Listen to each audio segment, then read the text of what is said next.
Hello everyone, एक बार फिर से आपका W365D पे हार्दिक अभिनंदन है। आई होप कि आप लोग सभी लोग स्वस्थ होंगे, अच्छे होंगे, दिल लगाकर पढ़ाई कर रहे होंगे। मैं भी स्वस्थ हूँ और इसी आशा के साथ हम क्या करते हैं, आज की टॉपिक की शुरुआत करते हैं। बाय स्टूडेंट, जैसा कि आप जान रहे हैं कि यहाँ पे सिंथेसिस ऑफ सेंटेंस की जो क्लास 12 की टॉपिक है आपके सामने लाई जा रही है और कहीं ना कहीं यहाँ पे एग्जाम में 2 से 4 नंबर ये पूछेगा ही पूछेगा। और ग्रामर पोर्शन में ये इतना ज्यादा इंपॉर्टेंट हो जाता है कि अगर आप इसको सॉल्व नहीं करते हैं तो आप कितने बच्चों से पीछे चले जाएंगे, ये आप अपने खुद से सोच लीजिए। क्योंकि बोर्ड का एग्जाम आपका आ गया है और लगभग 3 से 4 क्लास में अब आपकी सिंथेसिस ऑफ सेंटेंसेस की जो क्लास है वो आपकी समाप्त हो जाएगी, यानी कि पूरी टॉपिक कवर कर दी जाएगी। यहाँ पे जो आज का हमारा टारगेट रहेगा, गोल रहेगा हमारी स्टूडेंट, कि कैसे हम अल्टरनेटिव कोऑर्डिनेटिंग कंजंक्शन का यूज करके, कैसे टू सिंपल सेंटेंस का यूज करके, कैसे टू सिंपल सेंटेंस का यूज करके आप क्या करेंगे, एक कंपाउंड सेंटेंस बनाएंगे।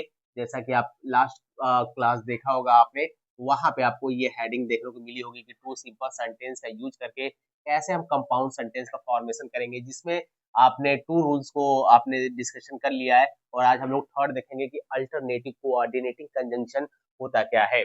अल्टरनेटिव, ऐसा लग रहा है कि अल्टरनेटिव यानी कि एक के बाद कहीं ना कहीं क्या लगेगा, एक लगेगा। यहाँ हमारे स्टूडेंट थोड़ा सा मार्कर की वजह से थोड़ा सा ये आपको दिक्कत ना आए, इसलिए थोड़ा सा मैं यहाँ पे क्या कर दे रहा हूँ कि आप यहाँ ध्यान से देखिए कि यहाँ पे जो अल्टरनेटिव कोऑर्डिनेटिंग कंजंक्शन है, और इसमें आप देख रहे हैं कि यहाँ पे मैंने ए लिया है और बी लिया है, यानी कि दो सिंपल सेंटेंस लिया है। इसको मैं कंबाइन करूंगा, यानी कि मैं यहाँ पे मर्ज कर दूंगा। ठीक है, जहां जहां मेरे को स्पेस मिलेगी मैं रेड से ही करूंगा, मार्कर से, ताकि आपको दिक्कत ना हो, क्योंकि उधर स्पेस नहीं है, क्योंकि मैंने एग्जाम्पल यहाँ पे बहुत सारा ले रखा है।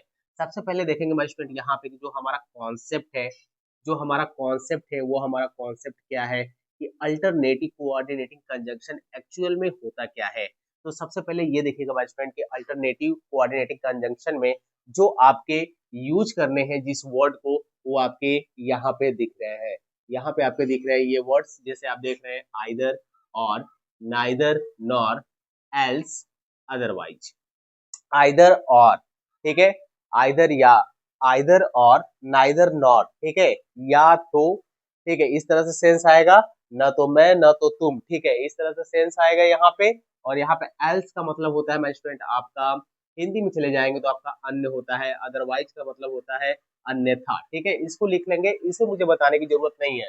अब देखते हैं कि अल्टरनेटिव कोऑर्डिनेटिव कंजंक्शन में होगा क्या माय स्टूडेंट, कि यहाँ पे जो आपके टू सेंटेंस गिवन रहेंगे, यहाँ पे टू सेंटेंस गिवन रहेंगे, यहाँ पे माय स्टूडेंट आप क्या करेंगे, इस सेंटेंस में अगर आपको यहाँ पे लाइक, यहाँ पे अगर आपको लाइक और डिसलाइक, लाइक और डिसलाइक यानी कि पसंद और नापसंद की बात की जाएगी, नापसंद की बात की जाएगी, तो यहाँ पे माय स्टूडेंट हम क्या करते हैं, अल्टरनेटिव यहाँ पे कोऑर्डिनेटिव कंजंक्शन का यूज करते हैं। और ये आपके सेंटेंस के, आपको यहाँ पे क्या जाना है, इसके सेंस पर जाना है कि ये कौन से आपका सेंस दे रहा है। और आप यहाँ पे अल्टरनेटिव कोऑर्डिनेटिव कंजंक्शन में जितनी भी आप यहाँ पे वर्ड्स देख रहे हैं, इसमें से आप किसका यूज करेंगे और कैसे आप बना लेंगे। तो इसमें ज्यादा दिमाग नहीं लगाना है, बस ये छोटा सा कॉन्सेप्ट माय फ्रेंड कि टू सेंटेंस जो है लाइक और डिसलाइक, यानी कि एक में पसंद है एक में नापसंद है, और इसका जो सेंस निकल कर आएगा, आप इस सेंस के अकॉर्डिंग क्या करेंगे, ये जो वर्ड्स आप देख रहे हैं कोऑर्डिनेटिंग, अल्टरनेटिव कोऑर्डिनेटिव कंजंक्शन का ना, आप इसका यूज करके यहाँ पे फटाफट क्या करेंगे, दो सिंपल सेंटेंस को मिलाकर एक कंपाउंड सेंटेंस का क्या करेंगे, फॉर्मेशन कर लेंगे। जरा देखिए मैं यहाँ पे कैसे बनाऊंगा। आपका सेंस देखिए क्या दे रहा है, यहाँ पे लिखा हुआ है वॉक फास्ट, ठीक है, तेज चलो, ठीक है, तेज चलो, you will miss the train, तुम ट्रेन को क्या कर दोगे, मिस कर दोगे। अब आपको ऐसा क्या लग रहा है कि तेज चलो, नहीं तो क्या हो जाएगा, ट्रेन मिस हो जाएगा, यानी कि अन्यथा ट्रेन क्या हो जाएगी, मिस हो जाएगी। ठीक है, तो यहाँ माय फ्रेंड आपको अन्यथा, अभी मैंने आपसे बोला है कि आप क्या करोगे, यहाँ पे अदरवाइज अन्यथा की क्या होती है, इंग्लिश होती है। तो यहाँ पे जब आप बनाएंगे तो यहाँ पे आपका क्या हो जाएगा माय फ्रेंड, आपको हो जाएगा walk fast, walk fast, otherwise, otherwise, otherwise you will miss the train. ठीक है, walk fast otherwise you will miss the train. आप यहाँ पे आराम से देखिए भाई स्टूडेंट, क्या है आपको यहाँ पे कोई प्रॉब्लम हो रही है, यहाँ पे क्या आपको कोई प्रॉब्लम हो रही है, नहीं होनी चाहिए माय स्टूडेंट। आप क्या करेंगे, वॉक फास्ट तेज चलो, अदरवाइज क्या हो जाएगा, तुम ट्रेन को क्या कर दोगे, मिस कर दोगे। एकदम मजा आ रहा है ना माय फ्रेंड। यहाँ पे बहुत इजी है इसको बनाना। यहाँ पे आप देखिए, यहाँ पे आप कैसे यहाँ पे बनाएंगे इसको देखिए। Do not walk slow, we shall be late. ठीक है, आप क्या करो, do not walk slow, slow धीमा मत चलो, वी शैल बी लेट, नहीं तो हम लोग क्या हो जाएंगे, लेट हो जाएंगे। ठीक है, तो यहाँ पे भी आप लगाएंगे डू नॉट वॉक स्लो और वी शैल बी लेट। ठीक है, आप यहाँ पे आर की जगह पे क्या कर सकते हैं माय, यहाँ पे अदरवाइज भी लगा सकते हैं, अन्यथा आप क्या हो जाएंगे, लेट हो जाएंगे। ठीक है, इजी है ना, मजा आ रहा होगा। यहाँ पे the rent is high, the house is satisfactory. जो रेंट है वो बहुत ही क्या है, हाई है, नहीं तो ये जो घर है वो क्या था, सेटिस्फैक्ट्री था, संतुष्टजनक था। ठीक है, यानी कि रेंट हाई होने के कारण ये क्या है, ये घर हमारे लिए क्या है, यहाँ पे डिससेटिस्फैक्ट्री है, सेटिस्फैक्ट्री नहीं है। तो यहाँ पे आपको, यहाँ पे भी लग रहा है कि आप यहाँ पे आराम से अदरवाइज क्या कर सकते हैं, यूज कर सकते हैं। तो यहाँ पे भी आप लिखिए, यानी कि यहाँ पे माय फ्रेंड आपको बनाना जो ये है इतना इजी है कि मैं इसको बता नहीं सकता। ठीक है, इसका यूज करके अल्टरनेटिव वाला, अल्टरनेटिव में ज्यादा आपको दिमाग नहीं लगाना है। The rent is high, otherwise, otherwise नहीं तो ये कैसा था, द हाउस इज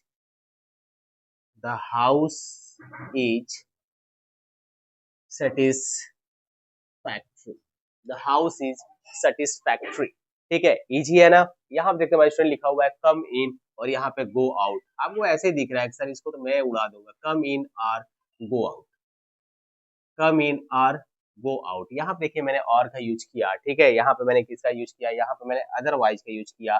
यहाँ पे भी आप देख रहे हैं मैंने और का यूज किया या फिर मैंने अदरवाइज का यूज किया। यहाँ पे मैंने क्या किया है, अदरवाइज का यूज किया है। एक बार आप इसे अच्छे से देख लें, एक बार उसे अच्छे से देख लीजिए माय स्टूडेंट यहाँ पे, क्योंकि अगर आप इसे नहीं बना पाएंगे तो फिर ये समस्या आपके लिए खड़ी कर देगा। और ये आपको आना चाहिए, अगर आप नहीं बना पा रहे हैं तो फिर तो यहाँ पे समस्या आपके लिए है। यहाँ पे स्टूडेंट आप ऐसे भी इसको बना सकते हैं। अगर इसको दूसरे तरीके से जाएंगे बनाने के लिए तो क्या बनाएंगे इसका, आप बोलेंगे सर इसका तो कोई आपने यूज ही नहीं किया, आप इसी को बना लीजिए माय स्टूडेंट।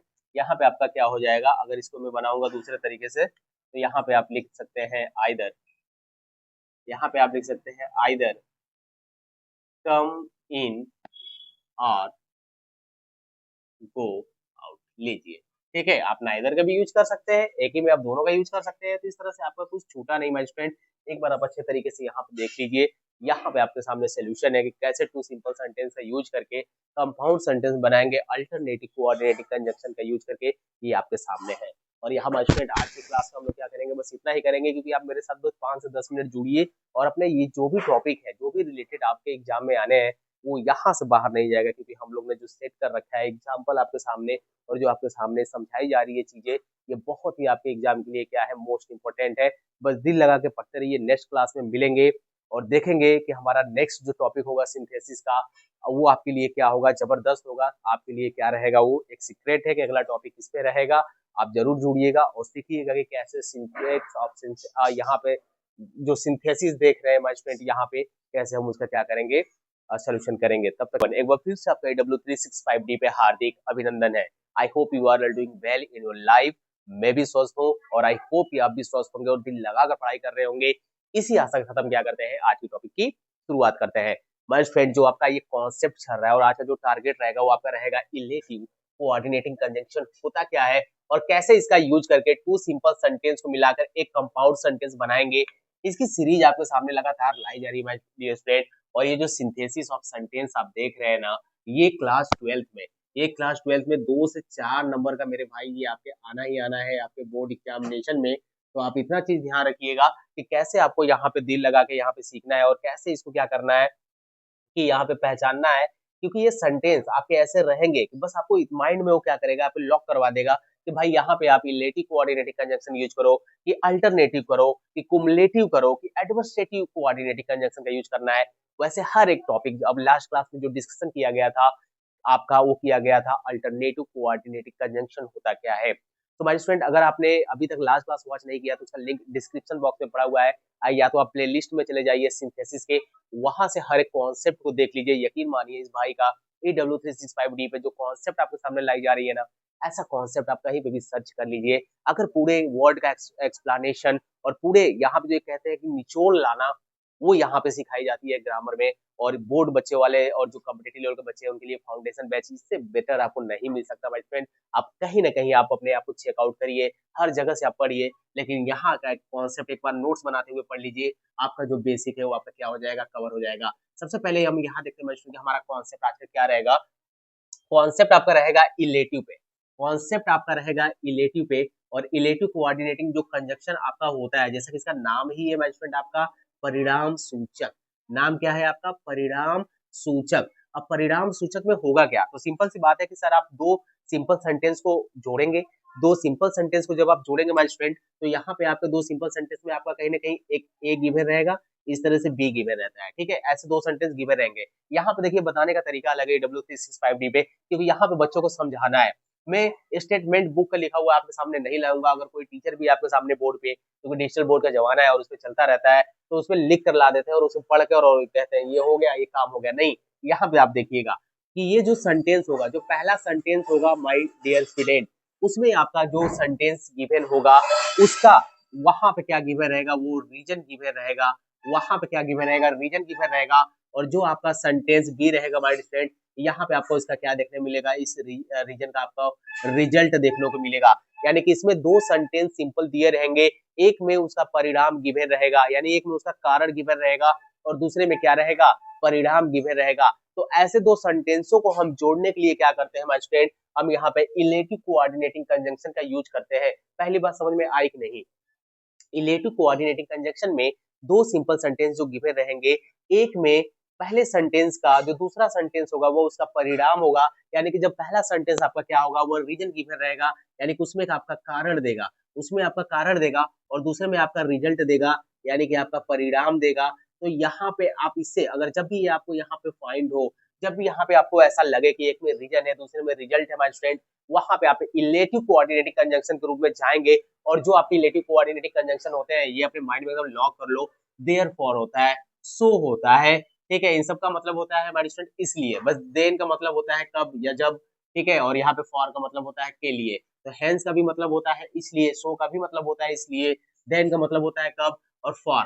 चार ही तो याद करना है यार, therefore, so, hence, then, for, 5 आपके वर्ड है यहाँ पे रिलेटिव कोऑर्डिनेटिंग कंजंक्शन में। ये बस आप रट लीजिए, इसका कोई शॉर्ट ट्रिक नहीं है। अब इसका मैं शॉर्ट ट्रिक क्या बताऊंगा आपको याद करने के लिए, मैं बहुत करूंगा। ये जो गिवन है इसकी मैंने मीनिंग बता दी, हिंदी मीनिंग। अब सेंटेंस के आप कहाँ पे जाएंगे माय फ्रेंड, अब आप सेंटेंस के सेंस पे जाएंगे। सेंस का मतलब क्या होता है सर, जरा हमको बता दीजिए। जो इसका भाव निकल कर आएगा, भाव अगर यूज कर रहा है कि भाई मेरे को सो यहाँ पे यूज कर दो, हेंस यूज कर दो, फॉर यूज कर दो, तो वहां पे आप उसके अकॉर्डिंग क्या करेंगे, काम करेंगे। ठीक है, अब चलिए आइए यहाँ पे फटाफट क्या करते हैं, यहाँ पे इस क्वेश्चन को सॉल्व करते हैं और अपने इस कहानी को यहाँ पे खत्म करते हैं। क्योंकि हमें कहीं ना कहीं एग्जाम से ओरिएंटेड देखना है और किसी भी बच्चे के पास टाइम नहीं है, इसलिए मैं यहाँ पे उनके सामने जो कॉन्सेप्ट है एक ऐसे वे में समझाता हूँ कि कोई भी क्वेश्चन हो, कोई भी क्वेश्चन बनाएगा अगर रिलेटिव कोऑर्डिनेटिंग कंजंक्शन पे ना, आप ऐसे सॉल्व कर लेंगे, चुटकी बजाते हुए इस क्वेश्चन को सॉल्व करेंगे।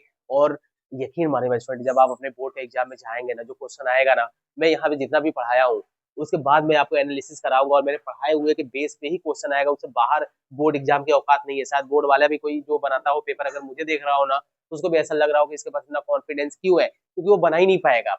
क्योंकि अगर बच्चे के लेवल से ऊपर बना देगा वो, तो कभी पढ़ ही नहीं पाएंगे। और यहाँ पे आपको हर तरीके से प्रैक्टिस करा दी गई है, चाहे नरेशन हो चाहे पैसिव वॉइस हो, बस आपको जरूरत है EW365D पे जुड़कर पढ़ने की। आपको अगर अच्छा लगेगा कि यहाँ पे मेहनत आपके लिए की जाती है, तो जरूर सब्सक्राइब करिएगा और शेयर करिएगा उन स्टूडेंट के बीच में जिनको इंग्लिश ग्रामर सीखनी है। नहीं तो आप बस नोट्स बना के पढ़ते रहिए, आपके ऊपर बर्डन नहीं है, लेकिन आपको आना चाहिए, क्योंकि आप अगर सीखेंगे तभी आप अपने माँ बाप के लिए कुछ कर पाएंगे। यहाँ पे है he took bribe, he was dismissed. Okay, he took bribe, Hindi meaning अगर इसका चलिए और देखते हैं कि इसका सेंस क्या निकल के आ रहा है। ही टुक ब्राइब, ब्राइब का मतलब होता है हमारे स्टूडेंट यहाँ पे रिश्वत लेना। ठीक है, ही टुक, उसने रिश्वत लिया। अब पहला जो सेंटेंस है वो ये बोल रहा है कि उसने रिश्वत लिया, तो ही वॉज डिसमिस्ड, इसलिए उसे क्या कर दिया गया, वो इसलिए वो क्या हो गया, डिसमिस्ड हो गया। ठीक है, सस्पेंड हो गया, ठीक, डिसमिस्ड हो गया, यानी कि उसके पद से उसको हटा दिया गया। तो उसने क्या किया, उसने ब्राइब, उसने रिश्वत लिया, तभी तो हटाया ना। तो ऐसा लग रहा है कि ही टुक ब्राइब, वो रिश्वत लिया इसलिए उसको हटा दिया गया। सेंस आ गया ना। तो इसलिए कि आप क्या लगाइए, सो लगाइए या हेंस लगाइए, ठीक है, या फिर देयरफॉर लगा लीजिए, है ना। तो आप यहाँ पे लगा के क्या करेंगे, बना लेंगे। चलिए मैं बना देता हूँ यहाँ पे, ही टुक ब्राइब सो इसलिए क्या कर दिया गया उसे, ही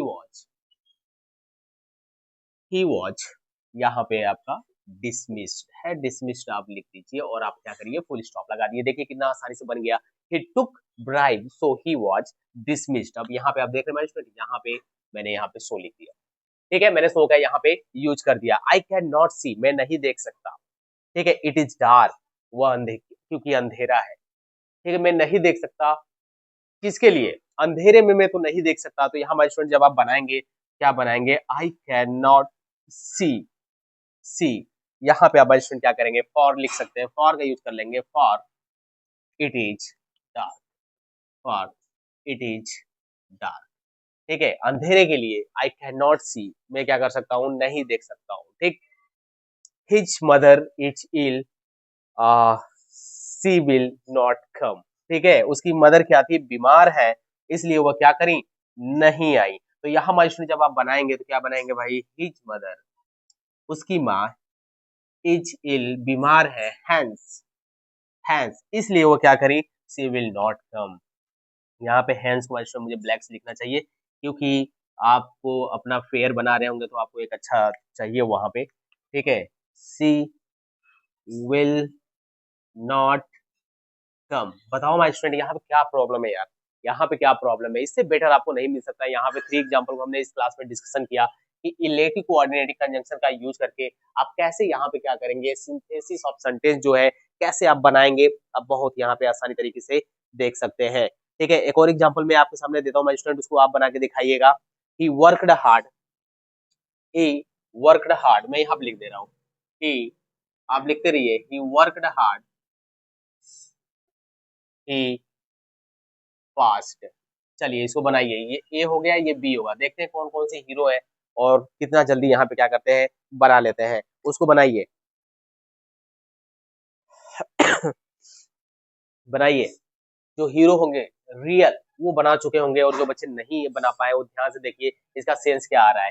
ही वर्कड हार्ड, उसने क्या किया, उसने मेहनत किया, ठीक है, उसने परिश्रम किया, कैसा परिश्रम किया, हार्ड, यानी कि उसने बहुत कठिन परिश्रम किया, इसलिए वह क्या हो गया, ही पास, वो पास हो गया। तो यहाँ पे सिंपली जो हीरो होंगे ना वो सीधा सीधा कर लिए होंगे, ही worked hard, he worked hard so, या फिर देयर फॉर, ठीक है, आप लगा सकते हैं भाई स्टूडेंट, यहाँ पे सबकी मीनिंग तो मैंने बता ही दिया, देयर फॉर ये क्या हो गया भाई, पास्ट हो गया। बताओ कोई प्रॉब्लम है क्या, बताओ कोई प्रॉब्लम है क्या भाई स्टूडेंट, यहाँ पे जो आपका इलेटिव कोऑर्डिनेटिंग कंजंक्शन है वो आपके लिए इतना जबरदस्त था कि आप देख रहे हैं कि यहाँ पे जो आपका सेंस, यानी कि कंपाउंड सेंटेंस बनाना तो और भी सिंपल है यार।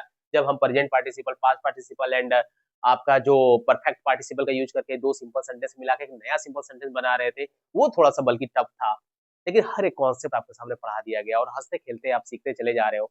और एक टीचर आपकी लाइफ में, एक माता पिता की बात कहा जाए तो टीचर ही ऐसा होता है जो आपके अंदर अंदर ज्ञान का प्रकाश धीरे धीरे ऐसे भरता चला जाता है कि आप कब अपने मंजिल तक पहुंच जाते हैं आपको पता भी नहीं चलता है। यहाँ पे आपसे रिक्वेस्ट माय फ्रेंड, अगर आपके तक कॉन्सेप्ट हमारी पहुंच पा रही है ना और आपको लगता है कि यहाँ का जो कॉन्सेप्ट है वो अलग है, यहाँ पे चीजें सिखाई जाती है, यहाँ पे छना छनाया कॉन्सेप्ट बताया जाता है, बुक की निचोड़ बताई जाती है, तो आप उन स्टूडेंट के बीच में शेयर करिए, चैनल को सब्सक्राइब करिए और क्लास को आप देखने के बाद अगर पसंद आए तो जरूर लाइक किया करिए। इतना ही बस चाहिए हम लोग को, ज्यादा नहीं चाहिए। मिलेंगे नेक्स्ट क्लास में स्टूडेंट और देखेंगे कि रिलेटिव प्रोनाउन का यूज करके कैसे 2 सिंपल सेंटेंस का मिलाकर एक कंपाउंड सेंटेंस बनाएंगे, तो रिलेटिव प्रोनाउन होता क्या है, उसमें उसकी मीनिंग क्या निकलेगी, कैसे एग्जांपल आएंगे, कैसे उसके बेस पर क्वेश्चन सॉल्व करेंगे, उसका डिस्कशन करेंगे। तब तक मेरे साथ दिल लगा के बने रहिएगा और दिल लगा के पढ़ते रहिए, अपने लाइफ में आगे बढ़ते रहिए। हेलो एवरीवन, एक बार फिर से आपका W365D पे हार्दिक अभिनंदन है। आई होप कि आप लोग सभी लोग क्या कर रहे होंगे, दिल लगाकर पढ़ाई कर रहे होंगे, आप सभी लोग स्वस्थ होंगे, मैं भी स्वस्थ हूँ और अच्छा हूँ। और इसी होप के साथ क्या करते हैं, आज की टॉपिक की शुरुआत करते हैं।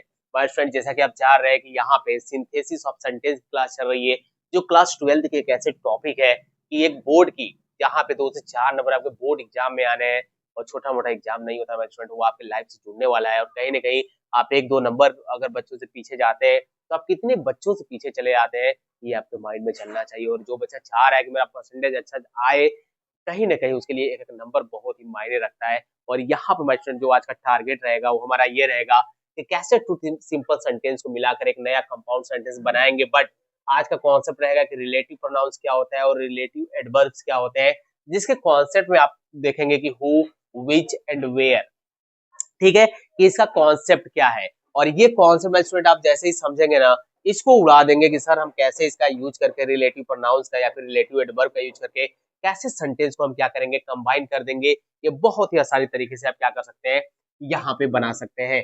देखिए सबसे बड़ी चीज है कि यहाँ पे कॉन्सेप्ट ही सबसे बड़ी चीज है, और ये W365D पे जो आपका कॉन्सेप्ट ही सिखाया जाता है वही आपके लिए क्या है, जबरदस्त है। और यहाँ पे बस नोट्स बना के आप क्या करते रहिए, यहाँ पे पढ़ते रहिएगा। यहाँ मैं स्टूडेंट आप देखिए कि जो रिलेटिव प्रोनाउंस है या फिर रिलेटिव एडवर्ब है, इनका जो आप देख रहे हैं कि यहाँ पे हु, विच और वेयर है, इसका बस यहाँ पे मीनिंग समझिए। हु का जो मीनिंग होता है माय स्टूडेंट, यहाँ पे वो आपका होता है एंड ही। और यहाँ पे जो आप विच देख रहे हैं, इसकी मीनिंग होता है माय स्टूडेंट यहाँ पे एंड इट।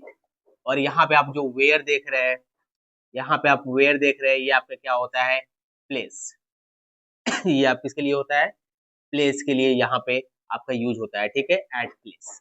ठीक, अब यहाँ पे देखेंगे, यहाँ बाय स्टूडेंट यहाँ पे एंड नहीं रहेगा, यहाँ पे एट प्लेस के यहाँ पे सेंस में हम क्या करेंगे, यूज करेंगे। तो यहाँ पे हु जो आपका है, अब यहाँ पे एंड ही देख रहे हैं ना, तो ये ऐसा लग रहा है कि ये आपके किसके लिए यूज होता होगा, ये ह्यूमन के लिए यूज होता होगा क्या स्टूडेंट, मतलब मैं आपको पढ़ा रहा हूँ तो इसलिए मैं ऐसा बोल रहा हूँ, ये ह्यूमन के लिए यूज होता है। ये आपका जो होता है माय स्टूडेंट, ये आपके एनिमल्स के लिए यूज होते हैं, ठीक है, ये आपके एनिमल्स के लिए यूज होता है, ठीक है। और यहाँ पे आप जो वेयर देख रहे हैं, ये प्लेस के लिए यूज होता है, और ये आपके रिलेटिव एडवर्ब्स कहलाते हैं। और इन्हीं तीनों का कॉन्सेप्ट करके ही बस हम क्या करते हैं, रिलेटिव प्रोनाउन हो गया या रिलेटिव एडवर्ब्स हो गया, इसके सेंस के अकॉर्डिंग हम जाते हैं, सेंस के अकॉर्डिंग। अब यहाँ पे सेंस का मतलब सर क्या होगा, यहाँ पे सेंस का मतलब जो इसका भाव निकलेगा मैं स्टूडेंट आप ये देखिएगा, यदि ह्यूमन अगर सेंटेंस में गिवन है तो आप हु का यूज करके कनेक्ट करेंगे दो सेंटेंस को। अगर एनिमल्स की बात की गई है या फिर थिंग्स की बात की गई है, यहाँ पे एनिमल प्लस मैं यहाँ पे थिंग्स लिख दे रहा हूँ, ठीक है। वस्तुओं की बात की गई है तो आप वहां पे विच का यूज करेंगे, और जहां पे प्लेस की बात की जाएगी वहां पे वेयर का यूज करेंगे। इसलिए मैंने आपके सामने तीनों एग्जांपल आया, लेकिन यहाँ माय स्टूडेंट आपको घबराने वाली बात नहीं है। ये तो आपने कॉन्सेप्ट देखा ना, इस कॉन्सेप्ट को देखने के बाद कैसे मैं भी इसको अप्लाई करूंगा ये देखिए। जब तक आप बनाएंगे नहीं, प्रैक्टिस नहीं करेंगे, आप अपने एग्जाम में अच्छा परफॉर्मेंस नहीं कर पाएंगे। इसलिए यह हमारे स्टूडेंट पूरा कॉन्सेप्ट देखिए, ठीक है, कि जो रिलेटिव प्रोनाउंस और रिलेटिव एडवर्ब्स आपके हु, विच और वेयर होते हैं, सबसे पहले आपने कॉन्सेप्ट देखा। अब जो कॉन्सेप्ट मैंने बताया बस यहाँ पे अप्लाई करिए, क्योंकि इससे बाहर एग्जामिनर आपका देगा ही नहीं, और आया भी नहीं आज तक एग्जाम में। स्टूडेंट आपको जब पढ़ाया जाता है तो ये पूरा एनालिसिस कर लिया जाता है कि पेपर में किस लेवल तक दिया है और कैसे बच्चों को इजी वे से समझा दिया जाए, तो उनके लिए ये बहुत चीजें क्या हो जाए, आसान हो जाए। अब आइए बनाते हैं। आई मेट अ मैन, मैं एक आदमी से मिला, he gave me a book, उसने मेरे को क्या दिया, एक किताब दिया, ठीक है। अब मैं किससे मिला, एक आदमी से मिला। अब यहाँ पे मैन क्या है भैया, एक आदमी है, तो ये आपका क्या है, ह्यूमन ही तो है। ह्यूमन है तो बस ऐसा लग रहा है यार कहीं ना कहीं ये वाला जाएगा, ये वाला जाएगा। इसका करेक्ट करके हम बहुत आसानी से क्या कर सकते हैं, बना सकते हैं। बनाइए सर, मजा आएगा। यहाँ पे लिखेंगे I met a man, man, ठीक है। अब यहाँ पे ब्रेकेट में आप लिख सकते हैं माय स्टूडेंट, यहाँ पे मैं यहाँ पे हु लिख दिया, आप ब्रेकेट में यहाँ पे एंड ही कर सकते हैं, ठीक है, एंड ही लगा सकते हैं। क्या है, give me, give me a book. अब आप देखिए यहाँ पे फुल स्टॉप लगाएंगे। देखिए मैंने कितना इजी वे से मैं क्या कर रहा हूँ, यहाँ पे आपके सामने यहाँ पे कनेक्ट कर दे रहा हूँ। अब यहाँ पे आप जो देख रहे हैं ना, हु, मैंने यहाँ पे कनेक्ट किया माय स्टूडेंट, यही आप क्या है, यही आपके रिलेटिव एडवर्ब्स है, रिलेटिव प्रोनाउंस है, ठीक है। आप इसका यूज करके कैसे मैंने सेंटेंस को यूज किया, कितना प्यारा सा लग रहा है, ये आप देख सकते हैं माय स्टूडेंट। और ऐसे ही आपको बनाना है, अपने सपनों को साकार करना है, क्योंकि अगर आप सीखेंगे नहीं, आप प्रैक्टिस नहीं करेंगे, तो सपने कहीं ना कहीं अधूरे रह जाएंगे, जो कि आपके लिए अच्छा नहीं होगा, ठीक है। कहीं ना कहीं आपके पीछे आपके माता पिता भी क्या किए हुए हैं, होप लगाए हुए हैं कि मेरा क्या करेगा, बच्चा अच्छा नंबर लाएगा एग्जाम में। लेकिन अगर आप नंबर अच्छा नहीं लाते हैं, किसी भी कारणवश अगर आपको पढ़ने में दिक्कत आ रही है, तो आप W365D पे अगर सब्जेक्ट से आपसे जुड़े अगर कोई भी प्रॉब्लम हो रही है माय स्टूडेंट, यहाँ पे तो आप क्या कर सकते हैं, इंग्लिश में आप यहाँ पे जुड़ सकते हैं। ही शॉट अ बर्ड, ठीक है, यहाँ पे मैं बनाता हूँ, ही शॉट अ बर्ड, ठीक है। मैंने क्या किया, एक बर्ड को मैंने मारा और इट फ्लीव अवे, वो क्या करी, उड़ गई। अब यहाँ पे भाई स्टूडेंट मैंने आपको बोला था कि भाई एनिमल्स की बात की जाएगी, यहाँ पे बर्ड आपका क्या है, यहाँ पे सर एनिमल ही तो है। और एनिमल जैसे है आप किसके लिए चले जाएंगे भाई, विच के लिए चले जाएंगे, और विच का यूज करके आप क्या करेंगे, सेंटेंस को क्या कर देंगे, कंबाइन कर देंगे। तो यहाँ माय स्टूडेंट आप बनाएंगे एंड, यहाँ पे आप करेंगे एंड इट का यूज करेंगे। और ये क्या हो गया, आई ही शॉट अ बर्ड। अब यहाँ पे एंड इट हो गया ना, तो अब यहाँ पे विच लगा दीजिए माय स्टूडेंट, कोई दिक्कत नहीं है, ठीक है। Which it flew away, flew away, ठीक है। ये देखिए मैं यहाँ पे लगा दिया फुल स्टॉप, यहाँ मैंने लगाया फुल स्टॉप।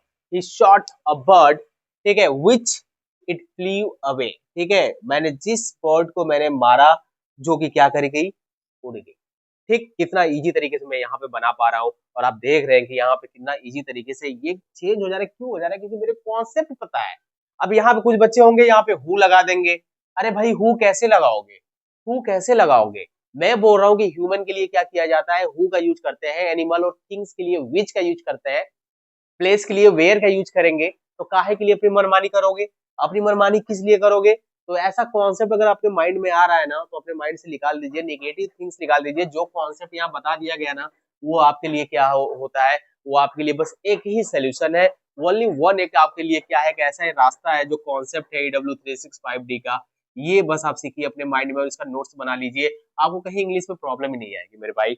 यहाँ पे we started for Delhi study कैसे बनाएंगे जरा ध्यान से देखिएगा। ये प्लेस को आप ध्यान में रखिए, ठीक है, इस प्लेस को आपको ध्यान में रखिए कि मैं इसका कैसे यूज कर रहा हूँ, ठीक है। देखिएगा, वी स्टार्टेड, मैं बना रहा हूँ इसका, वी स्टार्टेड स्टडी, इसके लिए, फॉर दिल्ली के लिए, ठीक है। आप यहाँ पे फॉर का यूज इस तरह से कर लेंगे, फॉर दिल्ली, ठीक है। We shall stay there 4 days, हम लोग वहां पे 4 दिनों के लिए हम लोग क्या किए, वहां पे रुकेंगे। तो यहाँ बाई स्टूडेंट आप क्या करेंगे, वेयर, क्या लगाएंगे आप, वेयर। अच्छा इसको सर रेड से कर दीजिए क्योंकि यही तो आपको भरना है, ठीक है। मैं यहाँ पे रेड से इसको कर दे रहा हूँ मेरे भाई, ठीक है, डरो नहीं, ठीक है। For Delhi where we shall, where we stay shall stay there 4 days. बताओ मेरे भाई कोई प्रॉब्लम है क्या, कोई प्रॉब्लम है क्या? माय डियर स्टूडेंट बता दीजिए एक बार अच्छे से, एक बार आप कॉन्सेप्ट को बढ़िया से देख लीजिए। अगर जिस बच्चे को यहाँ पे समझ में नहीं आया होगा, कोई डरने वाली बात नहीं है। जो एक्सप्लेनेशन मैंने आपको बताया है 2 से 3 बार, एक बार आप क्लास को फिर से रिवाइज करके देख लीजिए, एक बार नोट्स बनाते हुए पढ़िए, एक बार ऐसे सस्तरी निगाह से बस कान में क्या करिए, लीड लगाइए, मोबाइल को ऑन करिए, और वहां से क्या करिए, वॉच कर लीजिए। और क्लास को जितनी बार आप वॉच करेंगे उतनी बार आपका कॉन्फिडेंस लेवल बढ़ेगा, क्योंकि 8 मिनट 10 मिनट आप सोते सोते देख सकते हैं यार। और EW365D में जो एक कॉन्सेप्ट है, कितना हंसते खेलते आपको सिखाया जा रहा है, आपको अंदाजा भी नहीं कि आप अंदर से कितना क्या हो रहा है, स्ट्रांग हो रहे हैं। नेक्स्ट जो हमारा कॉन्सेप्ट रहेगा हमारे स्टूडेंट, रहेगा फॉर्मेशन ऑफ कॉम्प्लेक्स सेंटेंस, और जो बहुत ही मोस्ट इंपोर्टेंट और लास्ट टॉपिक है सिंथेसिस ऑफ सेंटेंस की। और कैसे ये भी 3-4 क्लास में आपके एंड हो जाएंगे हमारे स्टूडेंट। और पूरा कॉन्सेप्ट बताइए, 2 से 4 नंबर का कॉन्सेप्ट आपको EW365D में प्रोवाइड करा दिया गया बोर्ड वाले बच्चे। तो अभी भी समय है 2.5 महीने का, आराम से पूरा ग्रामर EW365D पे जुड़ के यहाँ पे पढ़ लीजिए एक बार अच्छा रिजल्ट बनाना तो लाइफ टाइम के लिए हो जाएगा, इतना अपने माइंड में लॉक करके चलिए। मिलेंगे नेक्स्ट क्लास में जबरदस्त कॉन्सेप्ट के साथ, तब तक आप दिल लगा के पढ़ते रहिएगा। All the best.